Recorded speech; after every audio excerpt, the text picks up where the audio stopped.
If we're new to each other, my name is Jamie, and if you're new to the channel, welcome. Please consider showing your support by hitting that like button, subscribing to the channel. Both of those buttons are found down below, and they're pretty close to each other, so why not hit them both while you're there? But let's get started with the reason why you even clicked on this video, and it's the Apple Spring event. And oh my God, was that thing loaded. And as if I'm not surrounded by enough Apple stuff, they had the smoke monster rainbow thing running around Apple campus, and it kind of resembled the one from Lost, if you do remember that show. But oh my God, it has me wanting all of the things. And I already have legit a Mac Mini, an iMac, 2 laptops, and 2 iPads. So how do I narrow this down? I don't even know where to start, so I need your help, and let's get started. Don't get me wrong, the Apple ecosystem makes it so easy to jump around from device to device, computer to tablet, even your phone. So that is not the problem. But when I walk into the studio in the morning, there's literally screens everywhere, and it can get a little overwhelming. I don't even know which one to jump onto half the time. So the orange iMac, I am so excited, and it's definitely gonna go replace this guy right back here. I believe he's from 2011 or 2012, so he definitely needs a replacement. And I know the screen real estate is not the same. That's 27 inches, and the new iMac is 24, but I really don't need a larger screen when I'm surrounded by screens anyway, and regardless of the screen size, this iMac is going to happen, and I'm so excited. But the real question is, what can I get rid of?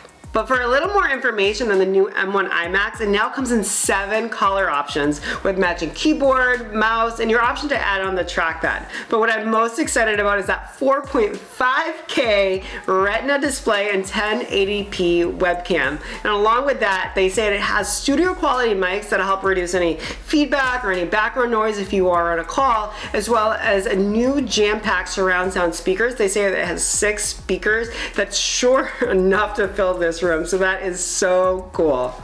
So more on that when it arrives next month. But I guess what I'm getting at is that I need a portable device.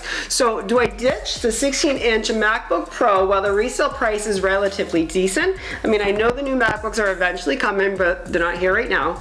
And do I go for that new gorgeous 13-inch iPad Pro with that beautiful white Magic Keyboard? I mean, I've had the 2018 model for quite a long time. I love the Magic Keyboard as it is, but I could just ditch that and just use the Folio keyboard for note-taking for school, things like that. And I definitely need 2 iPads. I use my second older iPad as my monitor when I record these videos, so I definitely need the 2.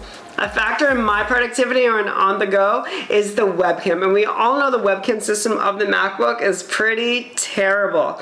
And I do have a 4K webcam when I'm here, but when I'm on the go, I really do rely on the device that I am using. And the only thing with the iPad right now is that you have to look over onto the side to be in focus. Or if you do that, you're not actually even able to see the person you're speaking to. And if you're doing work or school, it might not look like you're actually even paying attention to this person you're speaking to, which is not a good look. So Apple has said to fix this with the new iPad Pro lineup. Both of them have these new wide-angle cameras and this feature that they call center stage, so that you're always the focal point of the conversation, even if you're moving around, which is pretty impressive.